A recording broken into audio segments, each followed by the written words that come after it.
کنگره آمریکا، کنفرانس با حضور اعضای مجلس نمایندگان از هر دو حزب، سیاست ایران، مقابله با جنگ افروزی و تروریسم رژیم، پیشبرد جمهوری آزاد و غیراتمی در ایران.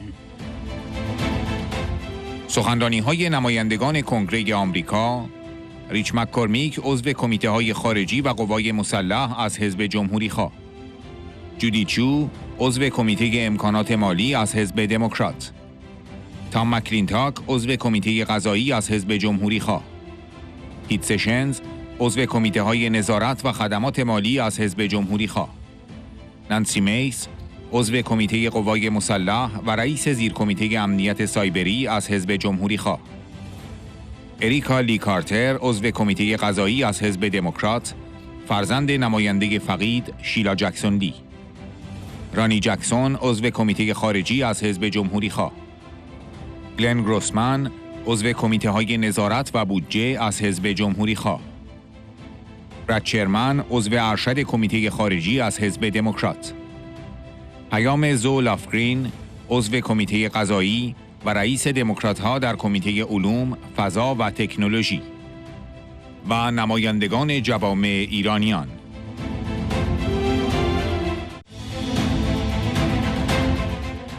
کورمیک: ما نباید در مقابل حکومتی کوتاه بیاییم که در تلاش برای تبدیل شدن به قدرت اتمی است، مردم را به زیر سلطه میبرد، جهان را تهدید میکند و تروریسم و سلاح صادر میکند. وقت آن رسیده که از موضع قدرت عمل کنیم. این رژیم باید به هر وسیله‌ای سرنگون شود. اگر به مردم ایران آزادی بدهید، این حکومت را در یک چشم به هم زدن سرنگون خواهند کرد.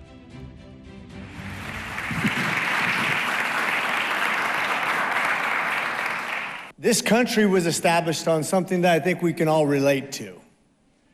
That the people would be more powerful than the government. That you have inalienable rights, no matter what country you live in, no matter where you live in this world, that we have inalienable rights given to us by a maker of life, liberty, and the pursuit of happiness. That doesn't extend just to Americans, but people of any nation, anywhere in the world. You know by natural law, if I walked up and slapped you, that's wrong. I don't have to explain that to you. You don't have to write in a book. We know that the regime in Iran is wrong. And we know that it is oppressive, it is evil, and it's supplying weapons to our enemies around the world and oppressing its own people.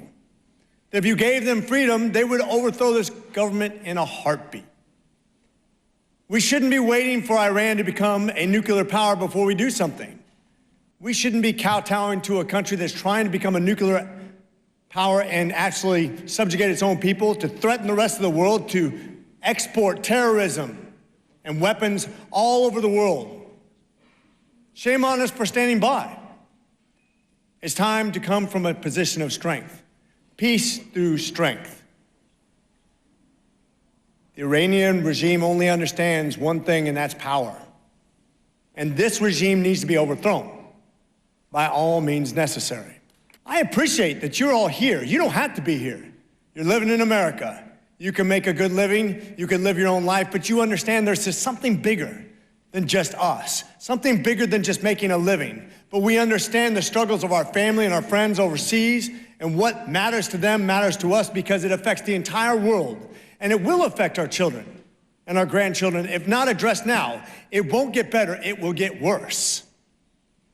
And if you have a regime exporting terrorism and subjugating the people, we want you to be destabilized and we want you to go away. And that's what America stands for.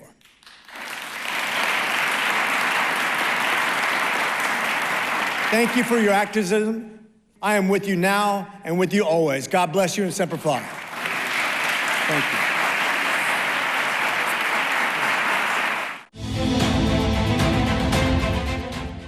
کارتر نماینده کنگره آمریکا، فرزند نماینده فقید شیلا جکسون لی: تعهد و فداکاری بی‌نهایت شما به آزادی، عدالت و دموکراسی فقط الهام بخش نیست، بلکه برای دستیابی به آینده‌ای بهتر برای ایران ضروری است.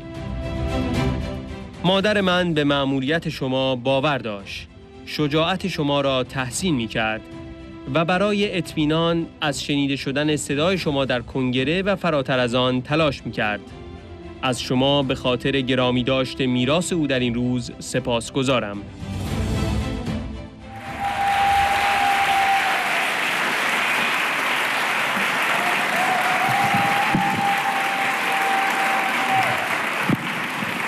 Thank you. Thank you. I hear the cheers of freedom. I hear the sounds of victory for Iran. And I'm grateful to be here in your long-standing friendship, standing beside her, fighting with her for your freedom, for the freedom of the people of Iran. Gratitude, I'm here with the Organization of Iranian American Communities. And your unwavering dedication to freedom, justice, and democracy is not only inspiring, but it is essential to achieving a better future for Iran. Your movement has always inspired hope and resilience. It's why my mother worked tirelessly with you and for you.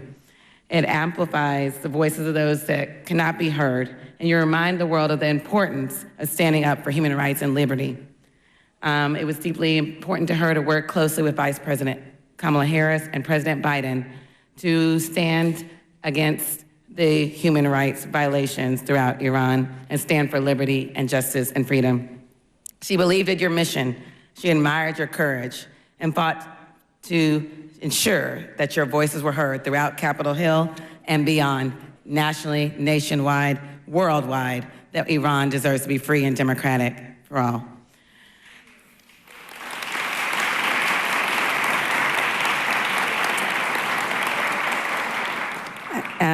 As was already mentioned, she was a proud co-founder and co-chair of the Iranian Women's Congressional Caucus. And she was so proud to uplift the voices of women who are leading this fight for democracy and freedom. It was her legacy. I thank you for honoring it today and reaffirming the importance of your work that must continue. I heard a call that next year in this season, we'll be celebrating a free Iran. And so I look forward to that. So as I close, I just say that it is only by remaining and uplifting our voices and speaking out and never giving up that we will end the indiscriminate violation of all human rights in Iran, and that we will open the doors to freedom and opportunity. I am proud to stand with you, and I will continue to be with you until we end the despotic Iranian regime forever. Thank you, and may God bless you.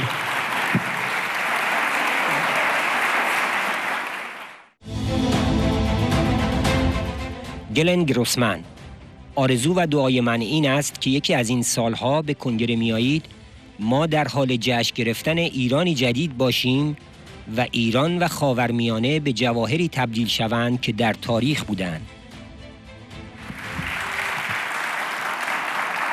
I'm from Wisconsin, but I know a growing community throughout the United States is people who leave Iran and come to America. And one thing I notice about these Iranian immigrants is without fail, they are wildly successful.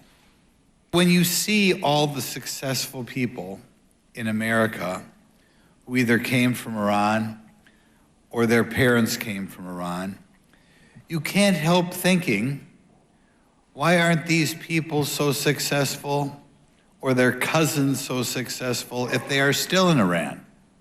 And this is the message we must carry to Iran. The Iranian people are capable of so many great things, except for they're stuck with the Iranian government. Iran itself should be the wealthiest country in that part of the world, I would think. But it's not solely because they are being held back by a rogue regime.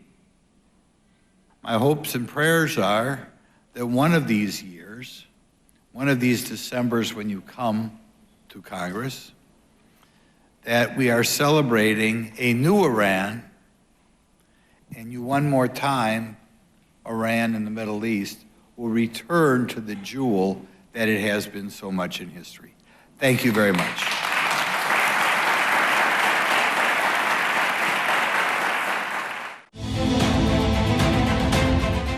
پیام زولافگرین، نماینده کنگره آمریکا، رئیس دموکرات ها در کمیته علوم، فضا و تکنولوژی. Thank you for your persistent advocacy.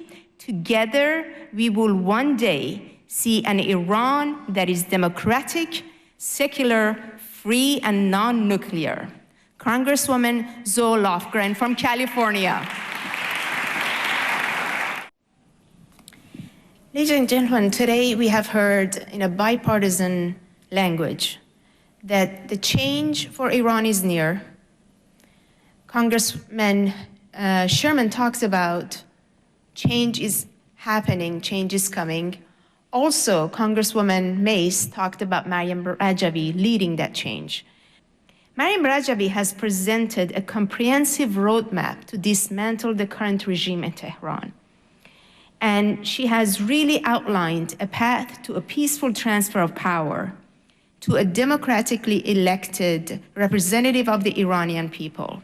Her 10-point plan, which is also supported by the majority of the Congress, underscores commitment to democracy, human rights, and gender equality. This plan has already received endorsements of more than 125 heads of states and more than 4,000 parliamentarians across the globe. This is the reason why we say the National Council of Resistance of Iran has the international credibility. And at the heart of this resistance movement, it is an opposition group, Mujahideen Khalq, the MEK, that has more than 60 years of struggle against both the dictatorship of the Shah and the current dictatorship of the Mullah. And they have been advocating for this change and making sure that the international community recognizes their voice, their agenda, their roadmap for regime change. That is a huge opportunity for the international community to embrace those change agents that are willing to pay the price, are organized, and have the right leadership to bring it home. It is no wonder that we see women leading change. It is no wonder that we see the slogan that says women resistance freedom, the banners of women resistance freedom that are hung in the city centers to challenge this regime, because women are willing to pay the price and they have paid the price. So when we look at this agenda for change, when we look at the price that has been paid for democracy and freedom, and when we look at the organizational capability and the propensity of the Iranian nation, it is no wonder that today you heard in a very strong bipartisan message that change is near, change is happening sooner than we all think. Thank you very much, ladies and gentlemen.